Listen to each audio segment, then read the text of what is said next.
જય માતાજી મિત્રો, કેમ છો? હું દમયંતી સ્વાગત કરું છું દમુસ કિચનમાં।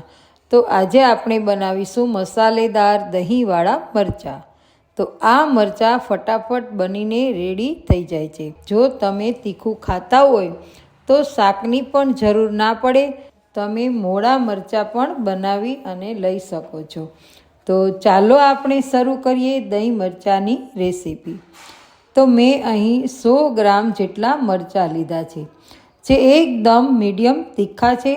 અને હવે તમે તીખા ખાતા હોય તો તીખા મરચાં પણ લઈ શકો છો। અને હવે આપણે ચપ્પાના મદદથી તેના ડીટિયા કાઢી અને સમારી લઈશું।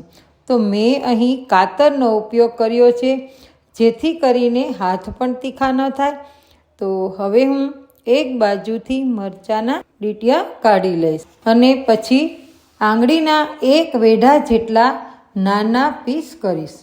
તમે તમારી ચોઈસ મુજબ નાના મોટા 1 ઇંચના પીસ એટલે કે કટ કરી શકો છો।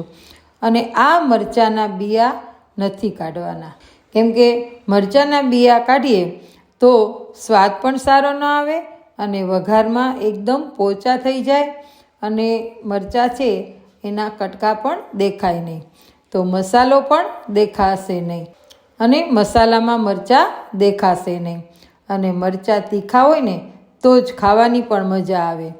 તો હવે આપણે બધા જ મરચાંના ટુકડા કરી લીધા છે અને હવે આપણે તેનો મસાલો કરીશું। તો હવે આપણે ગેસ ઉપર એક કઢાઈ મૂકી દઈશું। તો હવે ગેસ ઉપર એક કઢાઈ ગરમ થવા મૂકી દઈશું અને તેમાં 2 પાવડા જેટલું તેલ ગરમ થવા મૂકી દઈશું। તેલ ગરમ થઈ જાય એટલે તેમાં આપણે 1 ચમચી મેથી, 1 ચમચી રાઈ, 1 ચમચી જીરું અને તમે તેમાં અજમા પણ નાખી શકો છો, મેં એડ કરેલા નથી।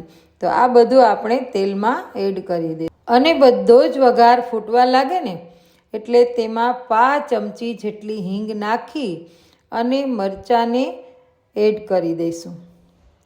અને તીખો વઘાર બધે ફેલાય નહીં અને મરચાંનો વઘાર ઉડે નહીં એટલા માટે તેની ઉપર આપણે ઢાંકણ છે તે થોડીવાર ઢાંકી દઈશું। ત્યારબાદ આપણે ઢાંકણ ખોલી અને મરચાંને 2 થી 3 મિનિટ સુધી ચડવા દઈશું, વચ્ચે હલાવી લઈશું, એટલે કે મરચાંને ધીમા તાપે આપણે તળી લઈશું। તળાઈ જાય એટલે આપણે તેમાં અડધી ચમચી લાલ મરચું પાવડર, અડધી ચમચી હળદર અને 1 ચમચી ધાણા જીરું તમે વધતું ઓછું કરી શકો છો, ધાણા જીરું પાવડર નાખી દઈશું અને બધું જ હલાવી અને સારી રીતે મિક્સ કરી દઈશું। બધું જ તેલમાં મિક્સ થઈ જાય એટલે તેમાં આપણે સ્વાદ અનુસાર નમક નાખશું। ચાટ મસાલો નાખવાનો હોવાથી આપણે તેમાં નમક છે તે થોડું પ્રમાણસર નાખશું અને પછી સ્વાદને બેલેન્સ રાખવા માટે થઈને ખાંડ ઉમેરીશું, જેથી કરી અને ગળચટ્ટું લાગે। તો આપણો મસાલો સરસ રીતે મિક્સ થઈ ગયો છે। આ બધું જ મિક્સ કરી તેમાં આપણે અડધો કપ પાણી ઉમેરીશું અને પછી થોડીવાર માટે ઢાંકી દઈશું અને વચ્ચે વચ્ચે હલાવતા રહીશું, જેથી કરીને મસાલો છે ને તે કડાઈમાં નીચે ના બેસી જાય અને મસાલો બધો જ મરચાંમાં સારી રીતે મિક્સ થઈ જાય। હવે મરચાંમાં જુઓ તેલ છૂટું પડવા લાગ્યું છે અને મરચાં પણ નરમ પડી ગયા છે।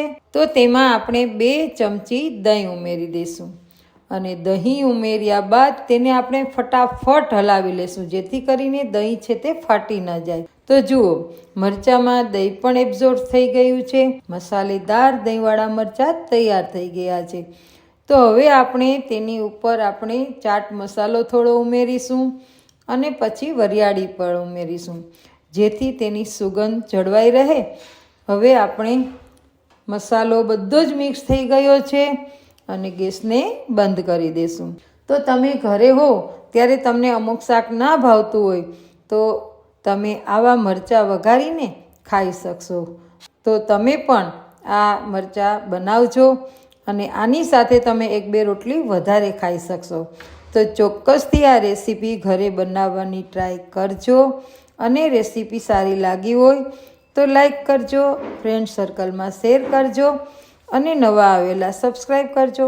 ફરી મળીશું નવી રેસીપી સાથે, ત્યાં સુધી બધા આવજો.